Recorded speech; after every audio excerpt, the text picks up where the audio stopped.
नाज़रीन खबर न्यूज़ सिलसिलो जारी है। हमारे न्यूज़ हैदराबाद का खबर नालो न्यूज़ हैदराबाद गवर्नमेंट स्कूल ऐं सिविल सोसाइटी न्यूज़ हैदराबाद पारां सरकारी प्राइमरी स्कूलनि में दाख़िला मुहिम जे सिलसिले में रैली कढी वई। इन हवाले सां वधीक तफ़सील ॿुधाए रहिया अब्दुल वाहिद उमरानी पंहिंजी हिन रिपोर्ट में। Government main Sindhi boys primary school new Saeedabad, Urdu government boys primary school Saeedabad, government boys primary school Saeedabad old ऐं सिविल सोसाइटी न्यू सईदाबाद पारां सरकारी प्राइमरी स्कूलनि में दाख़िला मुहिम जे सिलसिले में अॼु न्यू सईदाबाद में उर्दू प्राइमरी बॉयज़ स्कूल खां रैली कढी तहलका प्रेस क्लब न्यू सईदाबाद ताईं उतां शहर जे मुख़्तलिफ़ इलाइक़नि में दुकाननि, होटलुनि ऐं घरनि में ॿारनि खे सरकारी स्कूलनि में दाख़िल कराइण जो पैगाम ॾिनो। उन मौक़े ते हेड मास्तरनि सैयद मुज़फ़र शाह, फ़हीम अहमद चन्ना, अहमद नवाज़ जमाली, ज़ुल्फ़कार समूह, काशिफ़ अबड़ेजो, समाजी अॻवान इम्तियाज़ हुसैन मेमण, PTLF तहलके न्यू सईदाबाद जे जनरल सेक्रेटरी फ़याज़ अहमद क़ाइम ख़ानी, सिविल सोसाइटी न्यू सईदाबाद जे अॻवाननि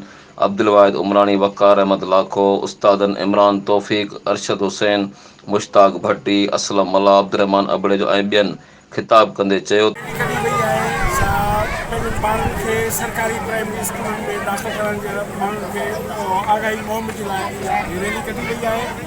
तव्हांखे मिसालूं जिते असां कंहिं ऑफिसरनि जो मिसाल ॾींदा आहियूं त उहो आहे पंहिंजा ॿार प्राइवेट स्कूलनि में था पढ़ाइनि, त उते असांजे तइलीम जे मिनिस्टर सरदारजी शाह जो मिसाल तव्हांजे साम्हूं आहे त हुन पंहिंजी जेका बेबी आहे उनखे सरकारी स्कूल में दाख़िल कराए तव्हां लाइ हिकु अमली सबूत पैदा कयो आहे। असां हिन रैली जे महिरबानी पंहिंजे वालदेन खे, पंहिंजे दोस्तनि खे, सभिनी खे गुज़ारिश कंदासूं त पंहिंजे औलाद खे सरकारी स्कूलनि में दाख़िल करायो। तमामु घणी मायूसी आहे उन हवाले सां हीअ जेके क़दम जेके असां खयां आहिनि उन सां इनशाला उमेद आहे त असांखे सुठी नौकरी मिलंदी। जेको नेल्सन मंडेला चए त education is the most powerful weapon which changes to shape the world.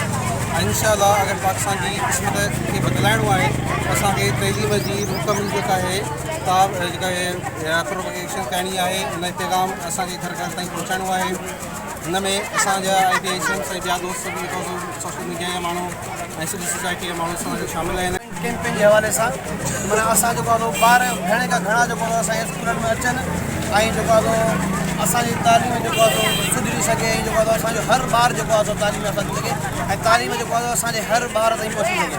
ऐं अल्हम्दुलिल्लाह अॼु जेका हीअ असांजी जेका रैली निकिती आहे इनखे असां जेको आहे पूरो फ़ाइदो हासिलु थियो। जो असांजो मक़सदु हो त असांजे जेके बि तमामु समाज जा जेके बि स्टेक होल्डर्स आहिनि उन में NGOs आहिनि, उन में सरकारी इदारा आहिनि, उन में आम जेके माण्हू आहिनि सभु शामिल हुजनि ऐं अॼु अल्हम्दुलिल्लाह सभु शामिल आहिनि ऐं इहा असांजी वॾे में वॾी कामयाबी आहे। इंशाअल्लाह ताला असां जेको आहे हिन में जेको आहे घणे खां घणा जेको आहे ॿार दाख़िल करे ऐं असां जेको आहे रिकॉर्ड क़ाइमु कंदासीं त ॾिसो असां केतिरा ॿार दाख़िल कराया आहिनि। बाक़ी असांजो जेको मेन स्टेक होल्डर आहे जेको आवाम आहे, जेके असां उन्हनि खे गुज़ारिश कंदुसि जेके पंहिंजा ॿार प्राइवेट स्कूलनि में पढ़ाइनि त उन्हनि खे घुरिजे त पंहिंजा ॿार गवर्नमेंट स्कूलनि में पढ़ाइनि। छाजे करे जेके गवर्नमेंट जा इदारा आहिनि उहे हुननि जी टैक्स सां हलंदा।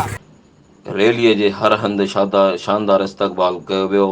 अब्दुल वाहिद उमरानी, अवामी न्यूज़, न्यू सईदाबाद। वधीक ख़बरनि ऐं तफ़सील लाइ विज़िट कयो अवामी news Facebook page, YouTube page ऐं अवामी न्यूज़ वेबसाइट।